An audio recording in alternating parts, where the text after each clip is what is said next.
Welcome, everyone, and welcome to Progressive Discussions. And it happens to be Monday of all days, the least popular day of the week, April the 8th, 2019.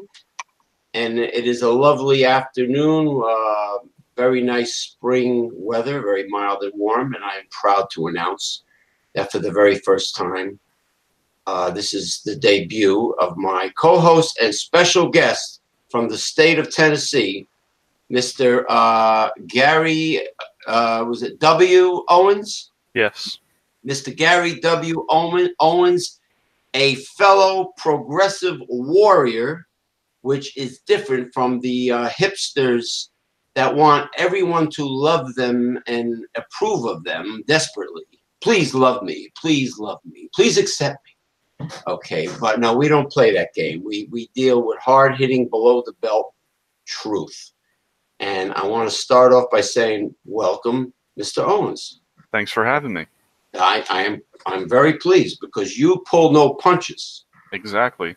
You know, now, I have heard, Mr. Owens, that the Google Corporation, Google YouTube, after they gave the axe to Google Plus, they plan on terminating Google Hangouts in 2020. Mm-hmm. I wonder how true that is, but that is infuriating because that is how we're doing the show right now. Right.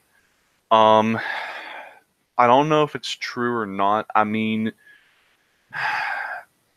if they did nix it, it wouldn't make any sense because, you know, back when Obama was president, you know, Joe Biden did a live hangout here on Google Plus to answer questions directly from people. So if, for example, they were to get rid of it, say, for example, a future politician or future president wants to, you know, have a hangout, kind of like what we're having right here, right now, and they want to get questions and feedback directly from the American people, there's an access to that gone. So it really wouldn't make any sense. Now, in some ways, I can maybe see like why they would want to nix it, because if they're not making money off of it, then what really is the point of keeping it? Because you got to understand the capitalist system. Yeah. If it is antagonistical to one of the factions of the bourgeoisie's interests, then they're going to do everything in their power to either get rid of it or do whatever it is necessary to either, like, you know, get rid of it or see if there's some way they can kind of make it to where it's not antagonistical to their interests. Yeah. I mean, Skype charges you to have multiple guests, whereas Google Hangouts is totally free. But hopefully the people you're doing a show with have a good internet or Wi-Fi connection. Exactly. Yeah, I mean, it varies. You know, I mean, I've had video conversations with people in the Philippines that were fuzzy and blurry and pixely, and I've had crystal clear ones. So it depends on the connection. But, you know, it's free to have multiple, up to 9, I believe, not counting the host, up to 9 guests, which is rather magnanimous of them. So also, I personally am a witness to the fact that people that download on Facebook Messenger not only get spammed privately, but they get spied upon privately by Mr. Geek Hawknose Zuckerberg, his staff. And I was sent warnings based on a private conversation I was having with a friend. Now, personally, I think it's no one's fucking business what I discuss privately. But apparently Facebook feels otherwise. You know, I mean, where does it end with censorship? I mean, it's fascism. It's a part of the oligarch. Exactly, but I want to put things into a little bit more of a different perspective, to shed a little bit more of a different light on some things, because, you know, as we have talked about before, you know, yes, I am progressive in a regard, but I'm more than progressive. I am an actual socialist, you know, a hardline Marxist, Leninist, Maoist socialist, not a communist, a socialist. You know Big what? difference. 7 lucky bells for what you just said. Here, here. Yeah. Okay, so to put it in a little bit of a different perspective, the reason why we are seeing such mass censorship is the liberal and conservative factions of the bourgeoisie are really, really terrified right now. Because right now, more and more people are actually gravitating towards the works of Marx, Lenin, and Mao to get an understanding of why things are the way that they are right now in 2019. If you go online and see, you know, what has been the most popular work that's been selling here recently of Marx, it's been Das Kapital, his 3-volume book that is a critique of the capitalist system. And his Communist Manifesto has got its own little following, but still, people are wanting to look beyond the capitalistic system because they see that the system does not work. I mean, you can't go along with the liberals or the conservatives or any other faction because it's not going to be in your best interest. In fact, it's going to be antagonistical to your interests to buy into their faction, but not necessarily so antagonistical to them. The reason why they're so scared is because of why I just mentioned. I mean, they really see that people are really getting pissed off, and they see through the lies and through the bullshit and the wool that's been pulled over their eyes for so long, and they're going to do everything in their power to stop it. First, it's going to be censorship. Where it's going to go from here, who knows? Yeah. Yeah. Well, I wish people go to Merriam-Webster's dictionary online and please study their political definitions and understand them, because a lot of people, many tend to throw political terms together. They'll say pinko, commie, this and socialism, blah, blah, blah, blah. There's a difference between Karl Marx's writings and teachings and a totalitarian military dictatorship with corrupt individuals. There is a big difference, and they tend to throw them all together. But if they really studied their political definitions, that would be a good foundation to start for the average neophyte before, you know, being more educated like yourself in what's going on in the world. Exactly, but there's one thing I do want to make clear. When you read the works of Marx, he does talk about a dictatorship, but not like a militaristic oligarchy like what we've got now. Right. It's a dictatorship of the proletariat, meaning a dictatorship of the working class. You know, the working class rules everything. We have control over everything. We have control over the government. We have control over the means of production. And we also have a ways and means to defend our class position, which is very, very different from what the liberals and these SJW artards and shit like that are proposing. You know, for them to say that, oh, our generation is going to be the next revolution and this and that, but yet you're advocating taking away the very thing that is going to help you carry out a revolution. I mean, how are you going to be able to carry out a revolution without guns? I mean, seriously. How is that possible? What, are you going to negotiate with somebody who's wicked, who's downright evil and greedy? How are you going to negotiate with people like that? You can't do it. Exactly.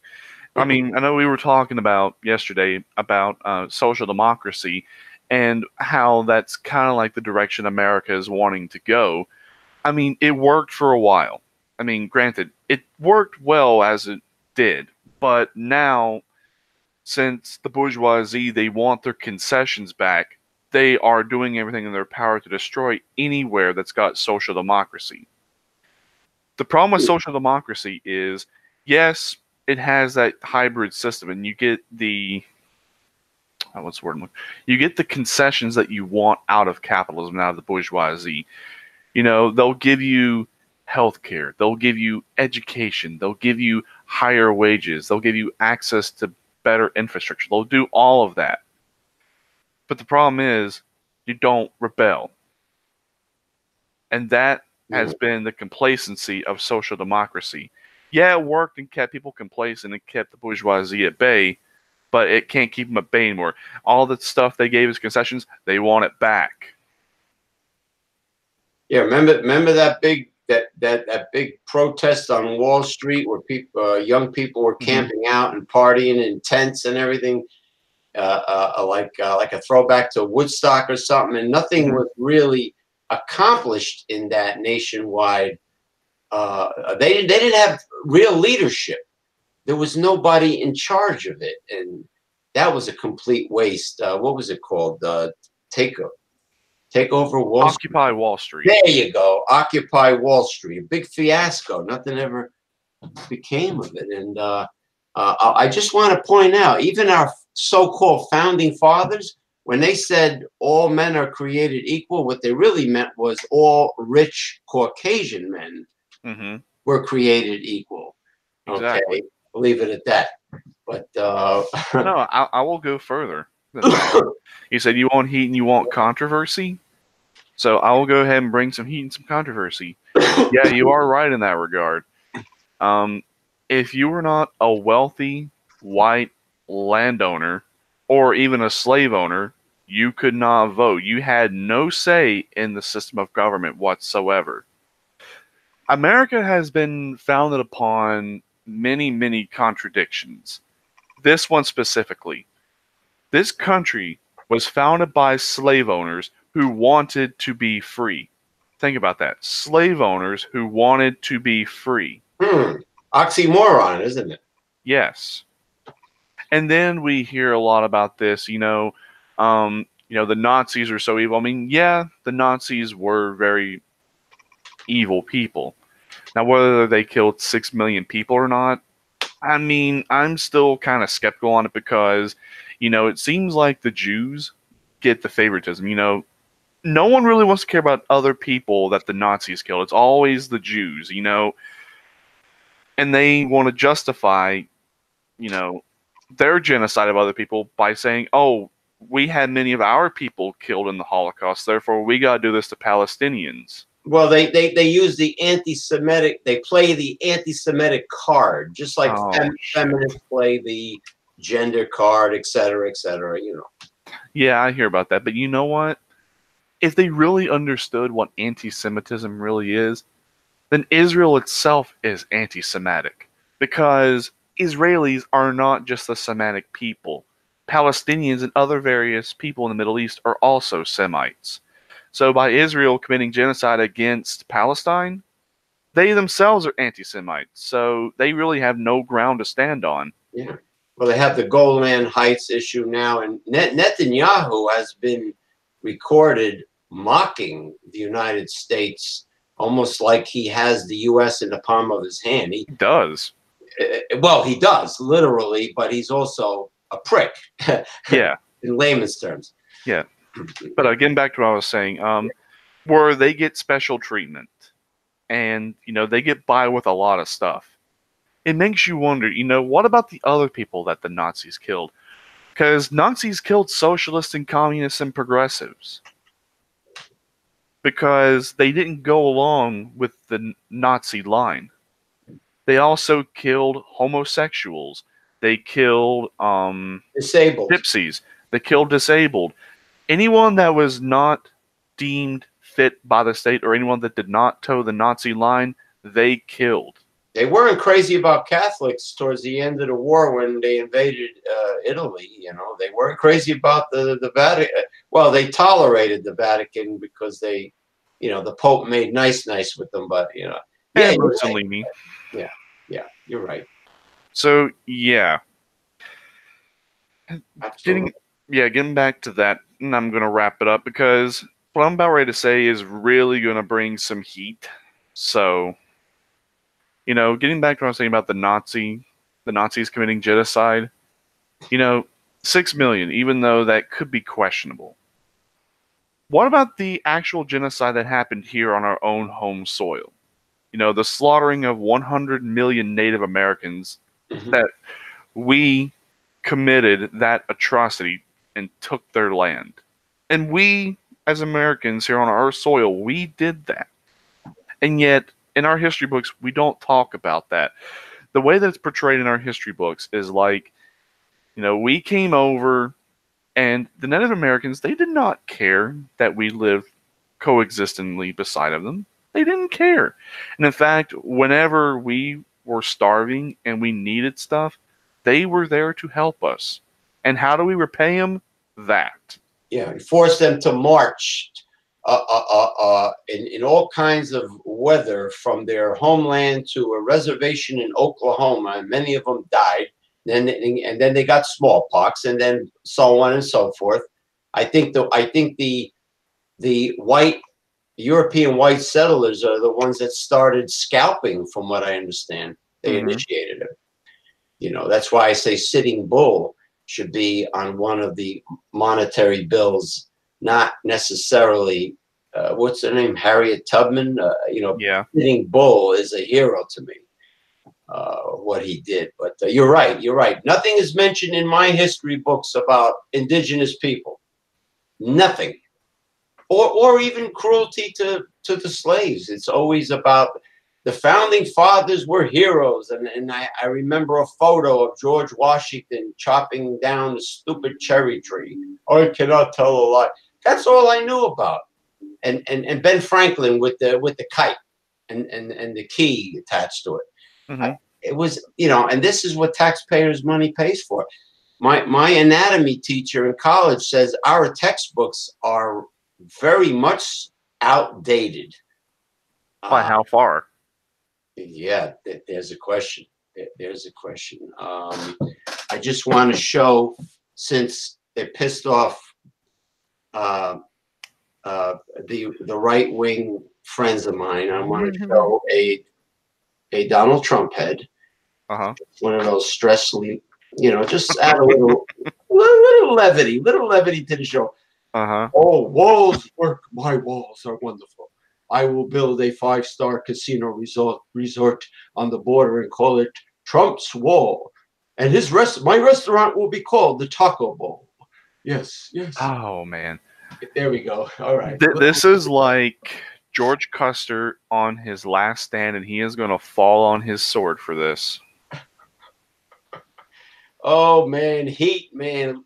Bring it on. Bring it on. All the neoliberals and the neoconservatives, bring it on, brother. All right. Yeah. Donald Trump right now is like Custer on his last stand, because everything he has done in this presidency has either not happened or has failed completely. This is all he has left to hang on to. So therefore, he is going to not go down without a fight.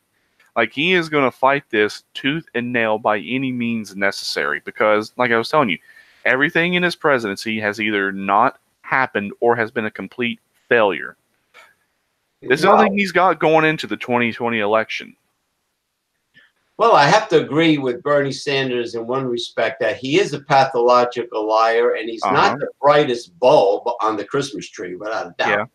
Yeah. But he might be crazy like a fox, like many Republicans. Mitch McConnell, you know, crazy like a fox. Now Trump is there, I think, because almost 2/3 of America didn't bother to get out and vote in 2016. Get off their lazy asses and get to the polls. And otherwise, we would have had Democrats would have been all over the place in Washington. But excuse me, it didn't happen because Americans rather type their intellect on social media than get their lazy asses to the polls.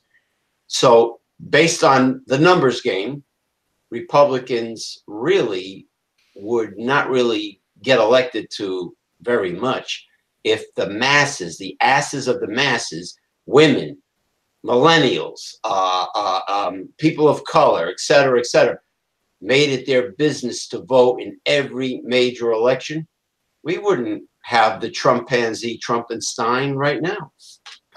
Well, you see, here's a problem.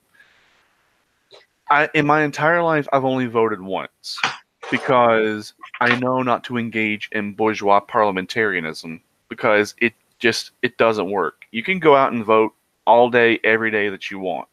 And I hear this argument of, well, if you don't go out and vote, then you have no right to bitch, moan, and complain. I actually find quite the opposite. If you go out and vote and you deliberately elect dishonest, incompetent politicians to represent you, and I put you in quotation marks because I want to use that very loosely, Right. and they go in and they fuck up everything, then you have no right to bitch. Me, who did not go out and vote and elect these incompetent, dishonest cocksuckers, have all the right because I didn't contribute to the problem. Well, you know as well as I know that it's an oligarch rigged system from almost day one. Mm-hmm. You know, we all know about the Industrial Revolution when people left their family farms to live in a city and work for the man, J.P. Morgan, Carnegie, etc. Mm-hmm. I mean, it's been rigged, and you know, the two-party system is in bed with that oligarch. That's why I always tell people that want to save the DNC, I tell them we need an independent, progressive people's third party that receives donations from the little guy, not from corporations, because then you owe them favors, of course, when you accept money from the fat cats. But you turn out to be one of the very best guests I ever had. This is pure education. I'm really enthusiastic about this show. Thanks. This is awesome, man. And I mean, it's become a circus, the 2020 campaign. Mm-hmm. Many Democrats who are really centrists, who are like, you know, a libertarian that says he's a libertarian, but he's really an ultra right winger. But these centrist Democrats, I ignore them. Kamala Harris, and you know, forget it. You know, But who was it you were referring to as a libertarian? well, some libertarians like Jesse Ventura are left wing, but then Yeah. there are other libertarians that might use the word constitutionalists that are farther to the right. You know what I mean? Right. Libertarians seem to vary. I mean, in high school, I used to be a libertarian, but I was a left libertarian. Right. Because, like, when I first found out about the ideas of Marx when I was 17, Mm-hmm. I had ideas from the get-go once I found out about it, but I tried to mix it in with libertarianism the best I could. Right. But as time progressed, I quickly realized that libertarianism has a huge flaw to it, no matter whether you're a left libertarian or a right libertarian. You cannot really have an ideology based solely on 100% social and economic freedom. You cannot have that and expect it to work. There has to be some kind of reasonable restrictions on certain freedoms to ensure that other people's freedoms are not trampled upon. Right, like with the pipeline and through Native American land, and you know, yeah, without regulations. I mean, FDR started regulations on corporations to defang the demons, Mm-hmm. and of course, his second Bill of Rights never made it. Right. But you have to have regulations, and without government, many things will not get accomplished. And that's what people don't understand. Remember when you had a debate offline with certain craft beer gurus or experts, quote unquote? Yeah. They just did not really listen to what you had to say and focus on the content of what you had to say. They kept on repeating, well, this is still the best country in the world. Well, that doesn't answer Oh, yeah. I remember that. Mr. Gary Owens' input. That doesn't answer what you were trying to tell them. It was like an America love it or leave it mumbo jumbo.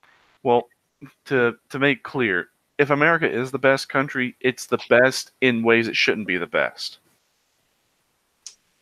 Yeah, like trying to occupy the world for profit, for the oil company or big oil. Why does America need so many military bases, like 800 or some odd military bases around the world? Well, Yeah. this is one thing that, Marx did write about, Lenin wrote about, Mao wrote about, as well as a few other various socialist and communist writers, is that, to put it in layman's terms, to not really bore you with really down to earth, complex terminology in the works. As capitalism developed as a system from feudalism, because capitalism really is a lot of copy and pasting from feudalism. The only difference between feudalism and capitalism is, instead of the monarchy having control of everything, it's the merchants having control over everything. That's how capitalism grew and then helped overthrow feudalism. Yeah, feudalism exists in a few areas of the world, but 97 to 98% of the world today has capitalism to some degree or another. Now, as capitalism progressed as a system, it had its role to play, but that role has now been served. And it has long since been served. Now it has become something other than what its original purpose was supposed to be. Uh-huh. When capitalism reaches a very highly developed stage, it turns imperialistic. In Right. fact, I believe it was Lenin that said that imperialism is the highest stage of capitalism. And then Lenin also said that fascism is capitalism in decay. Hmm. So it became roads were paved with good intentions, and then the road to hell was paved with good intention. Then it got corrupted. Yeah, the role that capitalism was to play was to overthrow feudalism, but yet bring humanity into a new era. Because in the Communist Manifesto, Marx wrote about, capitalism is a wonderful system in a certain regard. He said that, capitalism has done wonders far surpassing the Roman aqueducts and Gothic cathedrals. It has really brought out the potential of man. That's if But, trickle down actually worked. It wasn't a big lie like it is now. well, Mhm. he was amazed about what capitalism had done. But if you read more into his works, he said that that's not what's wrong with capitalism. The way capitalism is run is the issue. Okay. Because as a system, it's done great things, but at the same time, it's done very bad things. Mhm. Absolutely. If people are wondering what the hell I'm drinking in this fancy glass, it's cranberry wine from South Jersey, Valenzano Winery. But anyway, you're absolutely right. And when you deal with human nature, uh, what I try to, the thing with conservatives is, we have these cultists called, well, I call them evangelical zealots. Hmm. And it's really a cult because they wouldn't know the God of the Bible if it bit them on the tip of their nose. Yeah. They make up their own rules. And yeah, they're also hypocrisy is a huge part of the right wing. And speaking of hypocrisy, speaking of confusion, I know a subject that you enjoy to talk about, and if you're busy and you have other things to do, if you want to finish off and talk about firearms, Oh, firearms. Yep. yes, and so the floor is all yours.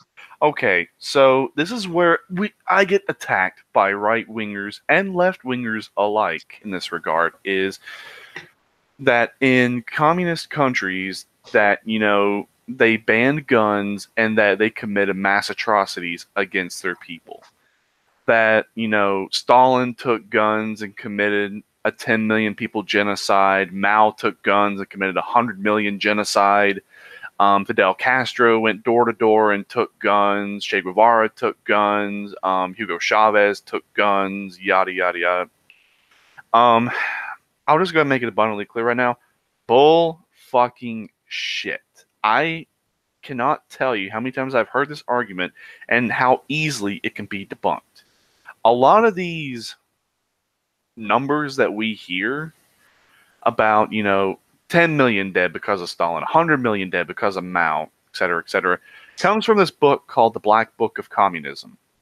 And the Black Book of Communism has been debunked as an absolute lie multiple times. So what if that's the case? If that's the lie, then, what was gun ownership in a communist country? Or what is the socialist or communist stance in terms of gun ownership? We believe in gun ownership. In fact, I believe it was in the works of 1844 by Marx, where he specifically said that he did not believe in gun control, that the workers should be armed, and any attempt to disarm the workers should be dealt with by any means necessary. Okay. Now, in the countries themselves, how was it implemented? In the Soviet Union, you could own guns. A lot of gun ownership was owned by those who were hunters and sporters. So they owned, like Mosin-Nagant rifles, SKSs, Tokarev pistols, semi-automatic pistols, Nagant revolvers, etc., etc. They had access to military-grade weaponry, like AKs, tanks, RPGs, etc., but you had to go through Red Guard training in order to have access to those weapons. So they weren't outright banned. It's just, for those kind of weapons, you need some training. And once you got that training, you could have access to it. Mm-hmm. Now, in Maoist China, what the official gun laws were, I cannot find any record of. But I hear this argument that, Mao came into power in 1935 and took guns in 1935. Mao did not come into power in 1935. In fact, he was still trying to get, his shit together to take over in China in 1935. So how could he have gotten into power and taken guns and done shit like that if he was not even in power first? Think it through, princess. All right. Now, getting on to Cuba. Fidel Castro's government actually handed out guns to the Cuban people to fight against the United States in the Bay of Pigs. So why would he hand out guns only to take them later? I mean, that doesn't make any sense. If he went around and took guns, then the Cuban Revolution would have fell on its face like that, and Batista would have came back into power. Yes, absolutely. And they were very handy with the machete against Spain. But yeah, you're right about that. And then I want to throw in Venezuela into the mix because, people think that Venezuela is socialist. No, they're social democratic. Big difference. And they're saying that, oh, this is the failure of socialism. And, this shows that capitalism and the free market is the only thing that works. Yeah, well, what about the thing that the United States is doing to Venezuela? Foreign intervention that is completely destroying their economy and completely destroying their government, destroying their country. Yeah. Well, China's the same way. They've embraced capitalism big time. Yeah, and in fact, China has not really been communist or socialist since the 1980s. Yeah. Ever since Mao died and his Gang of Four were ousted from power, Xi Jinping introduced capitalism back into China in the 1980s. And look at what's happened. But another thing that I also want to touch on more with Venezuela, and then I'll get back to China, because there's one more thing I do want to touch on about that. Gun ownership in Venezuela is allowed. But, what guns are out there,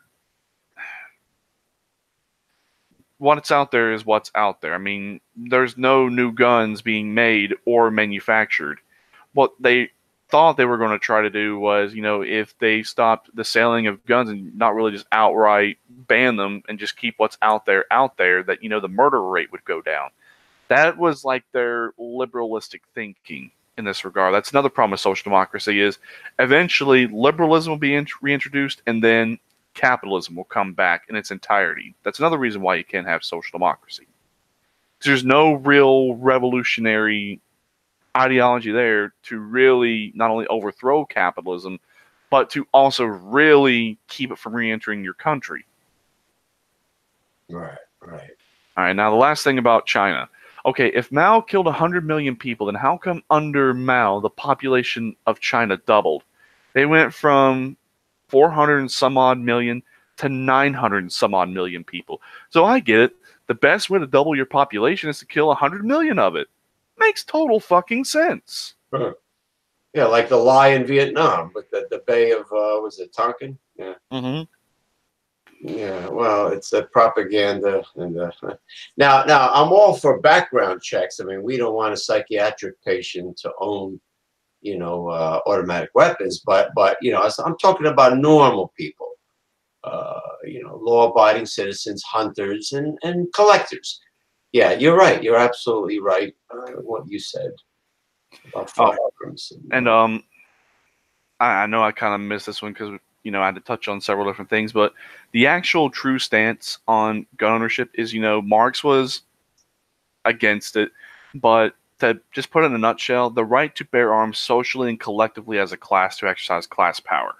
So if that is the stance, that actually in some ways makes it better than the United States' Second Amendment, because that really enshrines it as a real right.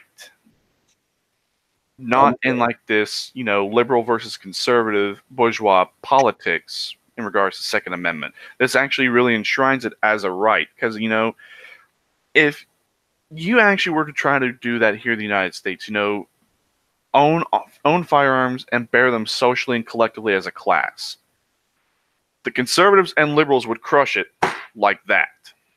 They would say, no, to hell with that. Mm-hmm. They right then and there, if we tried that, they would take guns right then and there. Because they knew at that point, their interests would really be at stake, and it would be do or die for them. Yeah, yeah. Now, let me ask you a question based on sort of a documentary I watched after the horrible hurricane in Puerto Rico, which happens to be part of the United States. But the native Puerto Ricans that own family farms said that the United States government prohibits or hinders them from being a self-sustaining island, and they are 100% dependent on imports from the mainland of the United States to Puerto Rico, and the United States government wants them to be dependent. Talk about capitalist greed, and I don't know what the deal is with that, and because they definitely have the means to produce agriculturally, livestock, so on and so forth. They are purposely kept dependent on a private industry, and I'm dead set against all this privatization of every damn thing. It's a big fiasco. It always ends up being. So I'm just wondering if you heard anything about that subject. All right. So this is another thing I'm going to touch on and bring a little bit more heat. For the United States to claim that, we kicked the world's biggest empire's ass, we became that very same empire's ass that we kicked, but worse.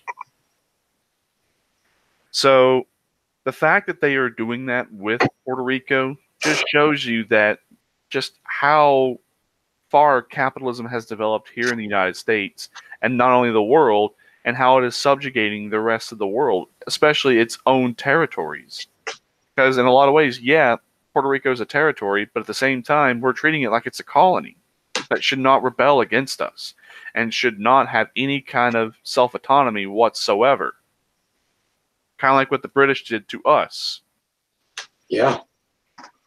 Yeah. I mean, the privatization.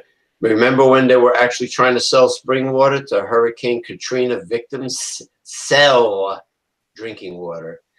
Unbelievable. You know, it's like it's a proven failure.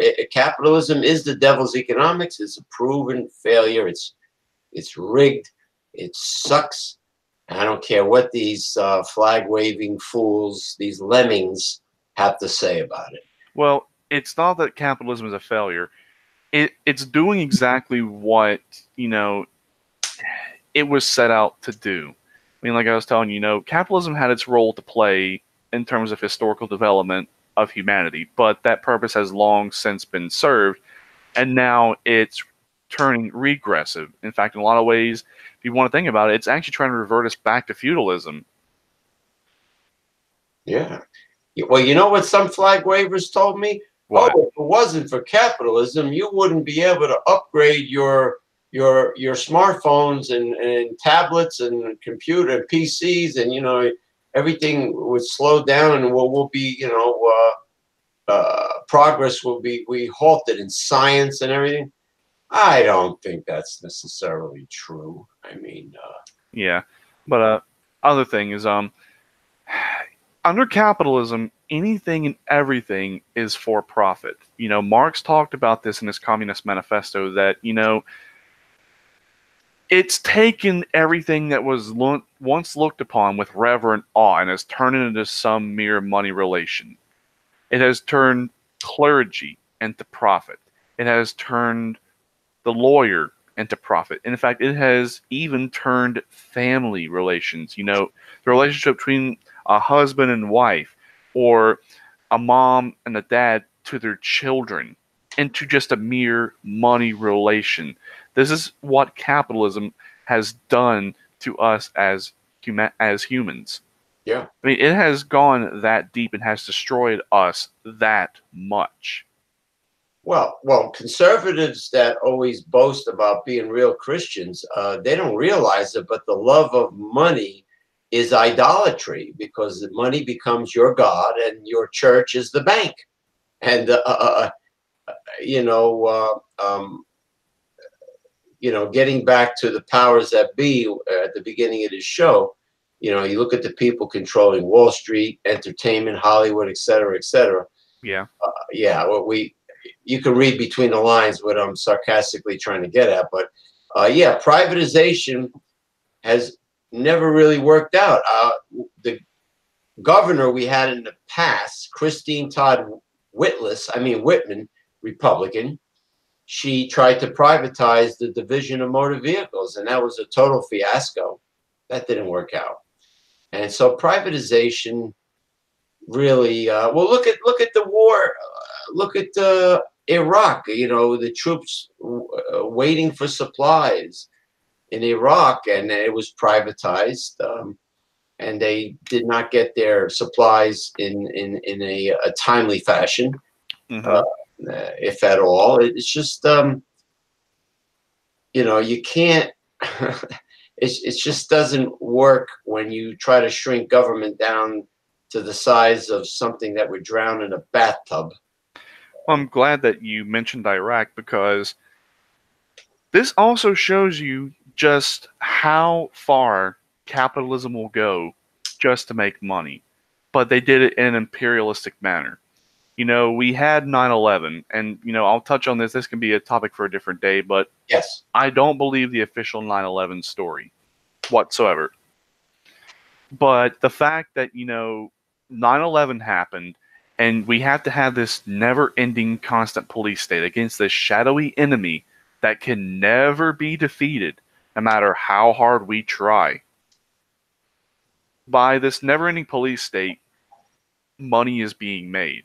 Not only are we being spied on and oppressed here in the United States, at the same time, we're using that money to oppress the American people here at home, but there's also money being made to oppress other people throughout the world, like particularly Iraq. I mean, what does the average person in Iraq really have to do with the United States? I mean, Saddam Hussein never had anything to do with 9/11. In fact, he laughed about the fact that it happened to us, but yet it's one thing to laugh about something tragic happening to someone and actually being involved in the atrocity itself. There There's were a big Saudis. difference. There were predominantly Saudis, not they weren't Iraqis. Yeah, but There was yet, yeah. yeah, here we have this never-ending war on terrorism and never-ending police state here in the United States, as well as the rest of the world. But yet, the United States is actually in bed with terrorists. Saudi Arabia. Yeah, no weapons of mass destruction ever found in Iraq, and now with ISIS, after Al Qaeda, now we have ISIS, which is taking a stronghold in Iraq, from what I understand. These people do not want to be occupied by the imperialistic uh, uh, military-industrial complex of the United States. That is plain and simple, and it's like wars that don't end, profiteering, Halliburton, the whole ball of wax. Mm-hmm. 800 some odd military bases. From what I hear, the Taliban, they're opium drug lords. I suppose that's how they make their money in Afghanistan, and maybe the United States is making some side cash off of that. Yes, the United States has had no problem doing drug business with other people. But have you found it very weird that, like, we have this war on drugs at home, but yet we have no problem accepting money from the Taliban and not only taking their opium and giving them money and just make it a never-ending cycle, but yet they'll take that to fuel their drug war at home. Yes.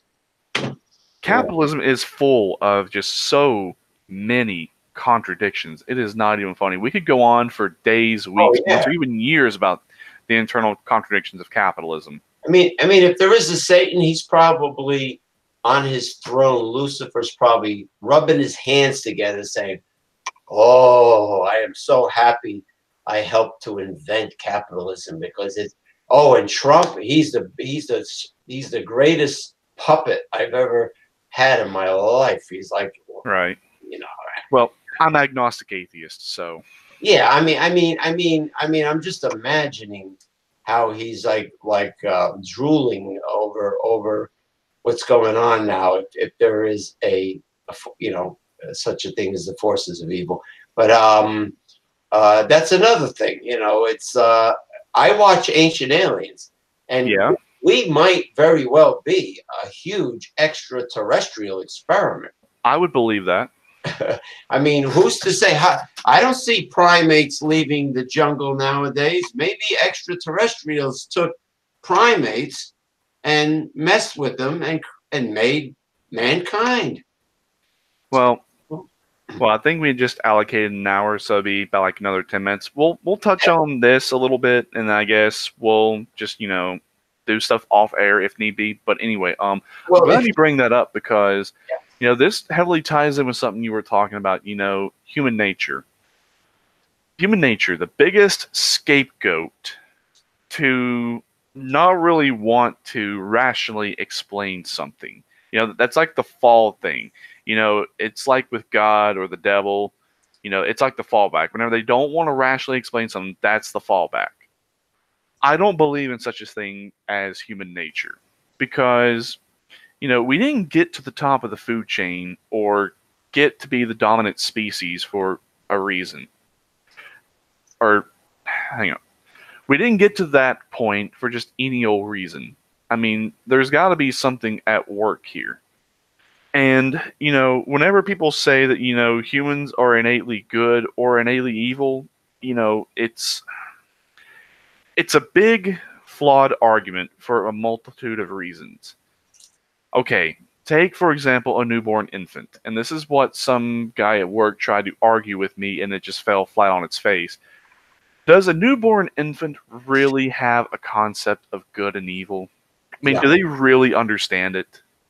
No, a sociopath is made. It's not. It's not. You're not born a sociopath, or yeah. No, they don't have any concept.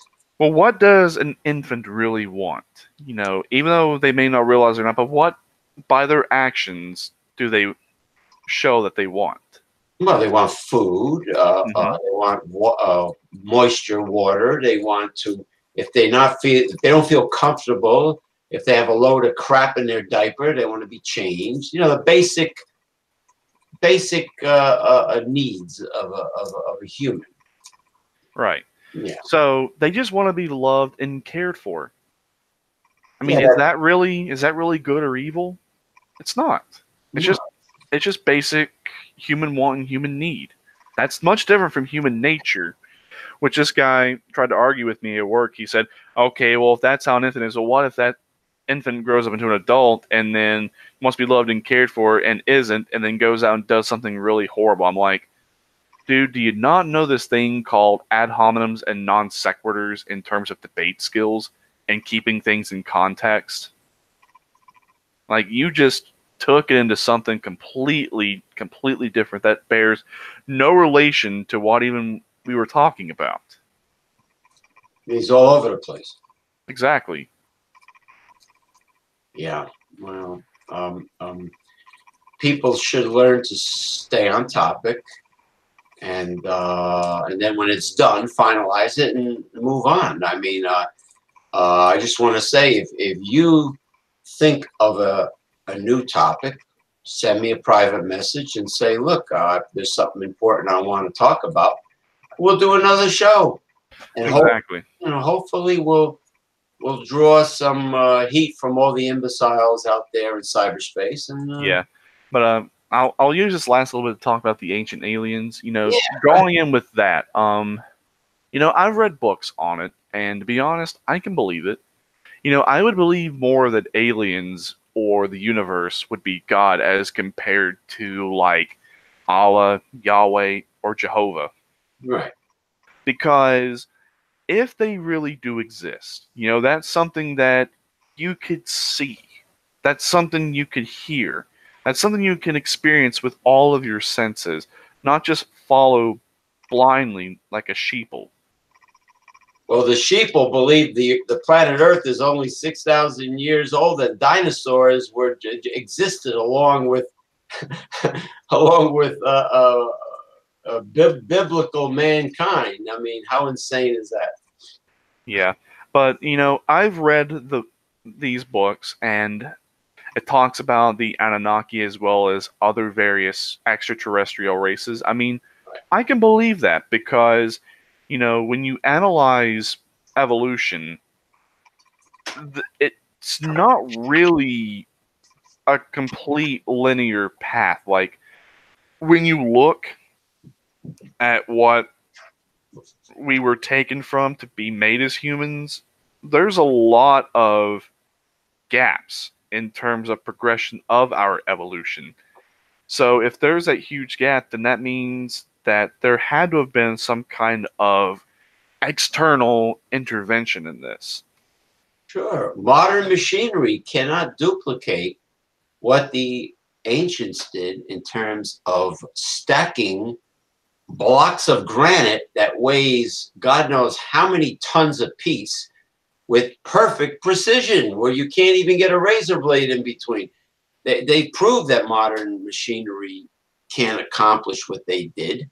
So there had to be some, uh, uh, uh, unworldly force of science Yeah. to assist it. What about the coral compound? Remember that man in Florida that said he had a anti-gravity device that helped him build his structures? I don't think I remember that, but Yeah, he's supposedly the anti-gravity concept, which came from extraterrestrials, is in ancient Indian Sanskrit, where they describe a sphere with liquid mercury in it, where like a gyroscope blaze just spin at a rapid speed, and that was the basis of the anti-gravity device. Then there's reverse engineering from alien crashes. It Yep. happened in Russia, or Siberia, whatever, happened in Bavaria, during Nazi Germany, and of course Roswell, which was, of course, not a weather balloon. Right. Yeah, and crash. Why would you have crash dummies with a weather balloon? Exactly. But yeah, getting back to the book, yeah, after reading it and seeing, how the lore of the Anunnaki are that, they came from the Nibiru, they explored the solar system to get gold to repair their atmosphere. And so when they arrived on Earth, they tried doing the jobs themselves, but quickly realized how huge of a task that this was going to be in terms of getting enough gold to repair their atmosphere, that they had to create a worker race. So what they really didn't have much to work with, so they chose primates, and then through genetic engineering in the Garden of Eden, Ishtar created Adam and Eve. But yet she also created Lilith before she created Eve. That's right. There's no mention of Lilith in Catholicism, not that I've heard. And then from there, at first when we were first created, we were not fertile. But since they needed to go ahead and create this entire worker race, we have to make them fertile. We have to make it to where they can reproduce. So if that's the case, then we are half primate and half extraterrestrial as a human species. And that definitely puts us much, much higher up on the species in the food chain than any animal that I would be aware of. You think that's what attributes the elongated skulls that have been found in South America? Yeah, in fact, the Bible talks about it. The sons of God mated with the daughters of man. Enoch. Yeah, Enoch. But yet, that's what created the Anunnaki primate hybrids outside of genetic engineering. Interesting how the book of Enoch and the book of Mary Magdalene was not added to the Bible. There were certain books that were not added. And there's even talks that Jesus was an Anunnaki human hybrid, and yeah, he was able to die, but yet rose from the grave 3 days later, body and all.